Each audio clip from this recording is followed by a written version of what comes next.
इस कहानी की शुरुआत होती है 3 दोस्तों से, जिनका नाम था जेसिका, कैलेब और टेरेसा।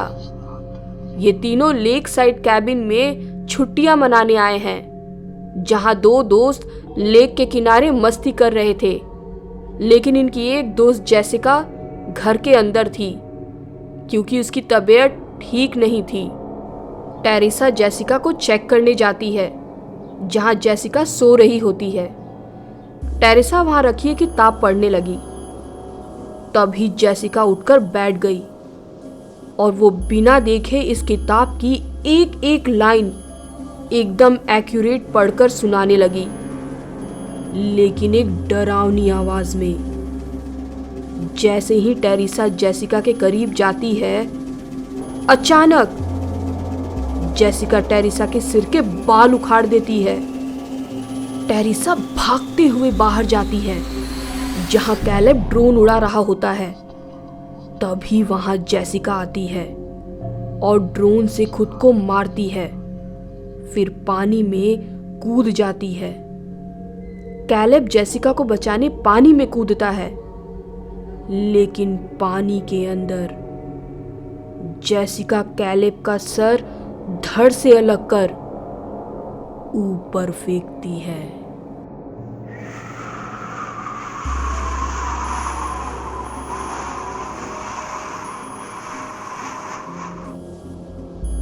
इस कहानी को समझने के लिए हमें एक दिन पीछे जाना होगा, जहां से ये सब कुछ शुरू हुआ था। इस पुरानी बिल्डिंग में एली नाम की एक औरत अपने 3 बच्चों के साथ रहती है। बड़ा बेटा डैनी, बेटी ब्रिजेट और सबसे छोटी बेटी केसी। एली 1-2 महीने पहले ही अपने पति से अलग हो गई थी। एक रात एली की बहन बेथ उससे मिलने आई। जब बेथ ने एली से उसके हस्बैंड के बारे में पूछा, तब एली ने अपने बच्चों को पिज्जा लाने के बहाने बाहर भेजा और बेथ को अपने डिवोर्स के बारे में बताया। बेथ एली से बोलती है कि उसे इस बारे में पहले ही बताना चाहिए था। दूसरी तरफ जब बच्चे पिज्जा लेकर वापस आ रहे थे, तब अचानक से भूकंप आ गया। वो तीनों बच्चे कार पार्किंग में छुप जाते हैं। थोड़ी देर बाद भूकंप रुक गया, लेकिन बात सिर्फ इतनी ही नहीं थी। एली का बेटा डैनी देखता है कि भूकंप आने की वजह से कार पार्किंग में एक बहुत बड़ा होल हो गया था, इतना बड़ा कि वो उसके अंदर आराम से जा सकता था। डैनी उस होल के अंदर चला गया, जहां उसे एक किताब मिलता है। इसके अलावा उसे कुछ सीडी भी मिलती है, जिस पर पार्ट 1, 2 और 3 लिखा था। उसे कुछ प्रीस्ट फादर की तस्वीर भी मिली। साथ ही उसे वहां बहुत से हॉली क्रॉसेस भी दिखाई दिए, जिसे देखकर ऐसा लग रहा था कि वहां पर किसी शैतानी ताकत को कैद करने के लिए एक्सॉर्सिज्म किया गया होगा। डैनी वहां से वो किताब और सीडी उठा लेता है। एली की बेटी ब्रिजेट उसे ऐसा करने से रोकती है, पर वो नहीं मानता। दोस्तों, हम बहुत मेहनत से आपके लिए वीडियो बनाते हैं। अगर आपको अब तक की कहानी पसंद आई है तो अभी चैनल को सब्सक्राइब करें और बेल बटन को प्रेस करें। उधर ऊपर एली अपने बच्चों के लिए परेशान हो रही थी, इसीलिए वो अपने पड़ोसियों से अपने बच्चों को ढूंढने के लिए मदद मांगती है। लेकिन तभी एली के बच्चे घर वापस आ जाते हैं। घर आने के बाद डैनी उस किताब को खोलने की कोशिश करता है, जो कि नोकीले दांतों से बंद थी। उन्हीं दांतों से डैनी को एक कट लगता है और उसका खून उस किताब पर गिर जाता है, जिसे वो किताब सोख लेता है और किताब अपने आप खुल जाता है। उस किताब के अंदर भयानक भयानक शैतानों की तस्वीर बनी हुई थी। ब्रिजेट अभी भी डैनी को ये सब करने से मना कर रही थी, लेकिन डैनी उसकी एक नहीं सुन रहा था। डैनी अब उस सीडी को अपने रिकॉर्ड प्लेयर में चलाता है। पहली ऑडियो टेप सुनने से पता चलता है कि ये किताब इंसानी मांस से बना है और इसकी इंक के लिए इंसानी खून का इस्तेमाल किया गया है। ऑडियो टेप में फादर बता रहे थे कि हमने अपने साथियों के साथ मिलकर किताब को जानने की कोशिश की है। इस किताब में अजीब तरह के जादू के बारे में बताया गया है। फिर डैनी दूसरी ऑडियो टेप सुनता है जिसमें फादर बता रहे थे कि ये किताब उन्हें कहाँ से मिली थी, लेकिन अचानक उस ऑडियो टेप से शैतानी आवाज आने लगती है। डैनी उस टेप को रोकने की बहुत कोशिश करता है पर नहीं रोक पाता। तभी हम देखते हैं कि एक काली ताकत उस टेप से आजाद होकर लिफ्ट में एली के अंदर आ जाती है। फिर एली की हड्डियों को बुरी तरह से तोड़ देती है। तभी उनके घर की लाइट चली जाती है। जब एली की बड़ी बेटी बाहर देखती है तो हर तरफ लाइट थी सिवाय इनके घर के। थोड़ी देर बाद एली अपने घर वापस आ जाती है। वो थोड़ी अजीब दिख रही थी और सबको मारने की बात कर रही थी। तभी अचानक एली उल्टी करने लगती है। जब वो थोड़ी होश में आती है तो बस इतना कहती है, वो मेरे अंदर है, मेरे बच्चों को बचा लेना। इतना कहने के बाद वो बेहोश हो जाती है। बेथ एली के बच्चों और पड़ोसियों की मदद से एली को हॉस्पिटल ले जाने लगी, मगर भूकंप की वजह से लिफ्ट काम नहीं कर रहा था और सीढ़ियां भी टूट चुकी थी। एली के पड़ोसी इमरजेंसी एग्जिट को खोलने की कोशिश करने लगे। देखते ही देखते एली की डेथ हो जाती है। बेथ एली को कमरे में लेटाती है। अचानक बेथ के मोबाइल पर एली का कॉल आता है और वो बताती है कि मेरा शरीर जल रहा है, मेरी मदद करो। फिर एली उठकर बैठ जाती है। बेथ एली को बाथटब में लेटाती है। तभी उसकी आंखें पूरी तरह से पलट गई।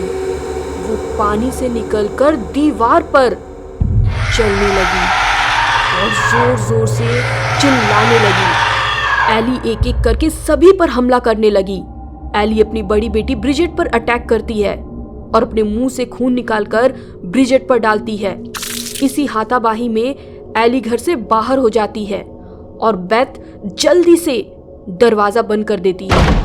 जैसा हमें पता था कि बाहर एली के पड़ोसी इमरजेंसी एग्जिट को खोलने की कोशिश कर रहे होते हैं, तभी एली वहां पहुंचती है और सभी को बेरहमी से मार देती है। घर के अंदर ब्रिजेट डैनी से लड़ती है क्योंकि सब कुछ उसी की वजह से हो रहा था।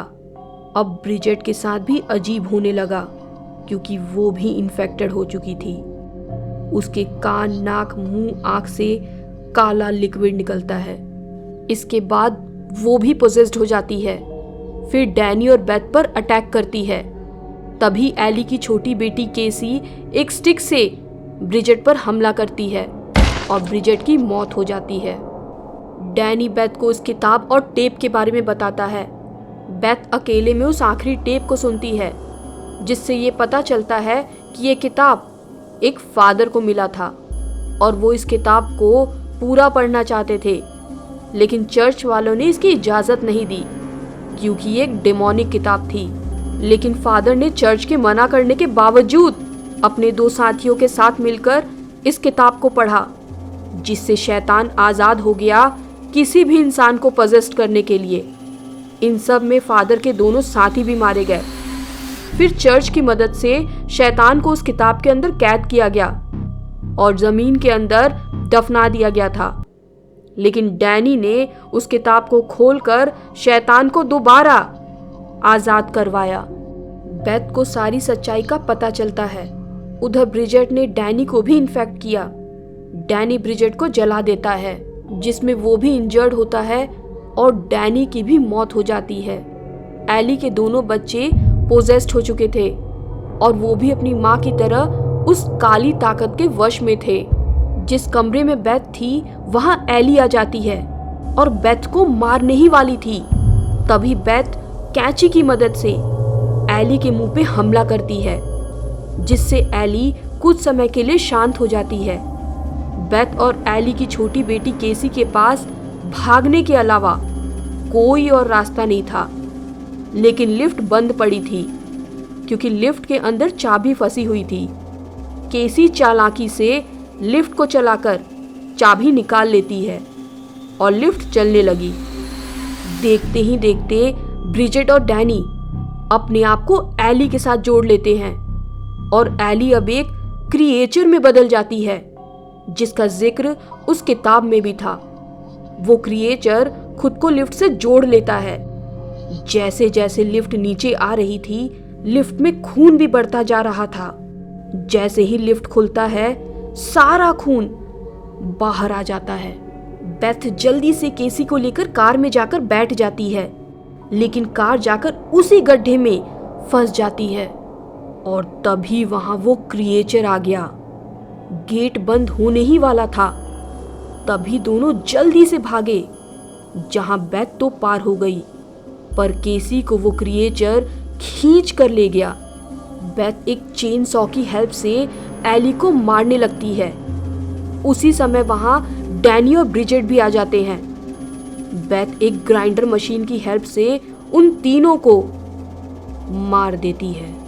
उसके बाद बेथ केसी को लेकर वहां से चली जाती है। अगली सुबह जेसिका, जो उसी बिल्डिंग में रहती है, जेसिका वही लड़की है जिसे हमने कहानी के शुरू में देखा था, पार्किंग लॉट में आती है ताकि वो अपनी कार लेकर टेरिसा के साथ वेकेशन पे जा सके। लेकिन तभी जेसिका को वहाँ बहुत सारा खून दिखता है। जेसिका ये देखकर बहुत घबरा जाती है। एली भले ही मारी गई थी, पर वो डिमोनिक क्रिएचर अभी भी आज़ाद है और वो क्रिएचर जेसिका को पोजेस्ट कर लेता है। और उसके बाद जेसिका क्या की, ये तो हम कहानी के शुरू में देख ही लिए हैं। अभी भी वो शैतान जेसिका के अंदर ही है। क्या होगा आगे कोई नहीं जानता। और इसी के साथ कभी ना खत्म होने वाली कहानी की शुरुआत होती है। अगर आपको ये वीडियो अच्छी लगी तो ऐसे ही दिल दहला देने वाली हॉरर स्टोरीज के लिए डार्क स्टोरीज 027 चैनल को अभी सब्सक्राइब करें।